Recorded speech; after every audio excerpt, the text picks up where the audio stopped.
Here's my 5 players from the 2020 NBA draft in no particular order. These are the 5 standouts to me. The 5 home runs. I'll throw Ant in there. I'll throw LaMelo in there. The next 3 players were all drafted outside of the top 10. Haliburton at 12, Tyrese Maxey at 21, Desmond Bane at 30. Those are the 5 best players in this draft. And there's some other guys that I think are going to have a great career, but those 5 guys are studs. Yeah, it feels like a pretty undebatable top 5 in whatever order you decide to pick, depending on what you need. But it's not really. What do you mean by that? Do you have a take about who's your top 2 in this? I would still ride with Ant. Yeah. 1. And then, we're biased because Tyrese is our guy, but he's already amazing. And he's just getting better. You were saying to Jason and Kyle and I this other night that you see a lot of Chris in his game, and you're not the first person to say that. But I think that if you have a chance to build around a piece like that, even where he is right now, I don't know where he's going to be in 5 years. I think that he's certainly in the conversation for number 1 if you're redrafting.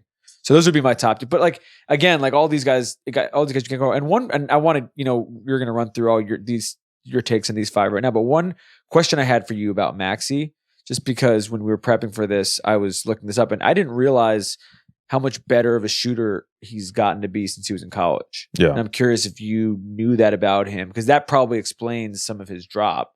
Right. He wasn't even shooting 30% from 3 when he was in college. And now he's shooting 42% this year, and he's like a real sniper for them. Yeah.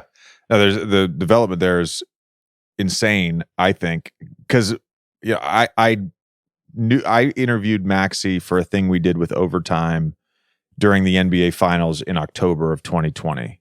And so leading into that, I did my research on him. I watched some film. I watched some high school tapes. I watched some stuff from his 1 year at Kentucky. And I had no idea that he would be a plus shooter in the NBA. The other part with Maxey that I think is really interesting, Desmond Bane I'll put in there, Haliburton.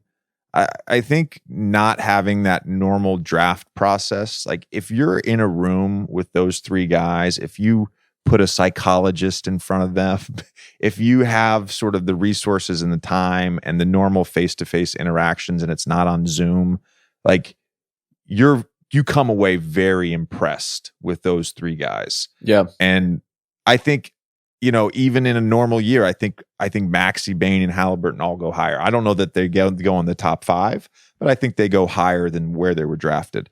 So the question is, Tommy, the next 5, who are you the most bullish on for the next 5 to 10 years from this draft class? So my next 5, again, really in no particular order, Devin Vassell, I think is, he's been great this year. So he's I wouldn't say he's peaking at this top 5, but in a weird way, I feel like he's 6, and then there's a drop off from 6. And then the guy I always talk about on the show, Jaden McDaniels, I think is there. Love him. That's your guy. Big Jaden McDaniels. Sadiq Bey has really not been great this year. He's only shooting 29% from 3, but he's had overall a nice start to his career, and I feel like probably some of the reason why he struggled this year is that team has just been a mess overall. He's there, same team. I think Isaiah Stewart is there. And then I think Cole Anthony would probably be my 10th. But I mean, we're starting to get into a little bit of no man's land with some of these. And you're, Quickly's in the conversation, Kenyon Martin Jr. Is in the conversation. But unless I'm missing somebody obvious, I don't know who that 10th guy is who's like just sort of a no-brainer. Well, the good news for you is you named 5. You missed Precious Achiuwa. I miss Precious. Yeah. Is Precious an obvious one to you? Yeah, he's an obvious one. Because I think, again, it goes back to modern NBA value and guys that fit a role on any team. So there is, to me, right now at least, a drop-off that is fairly significant between the first 5 players we named: Ant, Haliburton, LaMelo, Bane, and Maxey. And then you start getting into guys that can fill roles. I like Devin Vassell.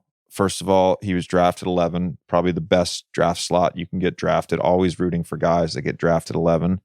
I like your Jaden McDaniels pick. I like the Sadiq Bey pick. Precious would be sort of my next guy after those 3.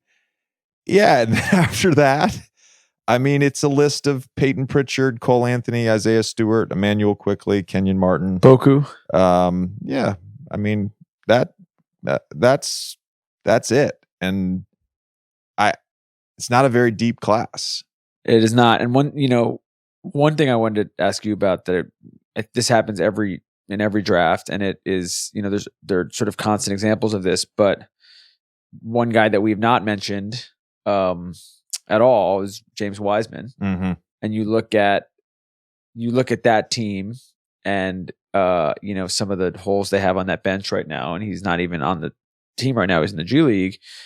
And so when you miss with the second overall pick that badly, and I'm not saying that he's not going to, down the road figure things out, but right now he hasn't figured it out. I guess my question for you with them is like, if you're them and Ant is gone, who is your pick of the rest of these guys? If they could have, if they were redrafting with the current makeup of that roster. Yeah. I mean, to me, with the current makeup of that roster, Bane is the obvious guy.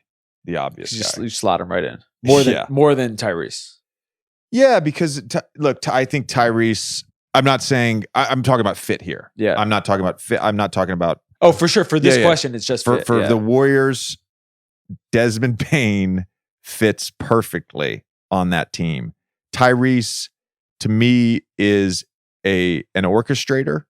He's a pick and roll guy. He needs the ball in his hands, and that's not. I don't mean that in any sort of negative way. He can play off the ball and he hits spot up threes, but that movement offense, that's not Tyrese's game. Yeah. Where I think Bane, more so than LaMelo, more so than Maxey, I think would sort of just be. I mean, could you imagine Bane on that team? Just sliding right in would be insane. God. This has been The Old Man and the Three Things. You can expect these deep dives every week on 3 topics, relative and timely to the NBA. As always, thanks for listening. These episodes are available exclusively on Amazon Music.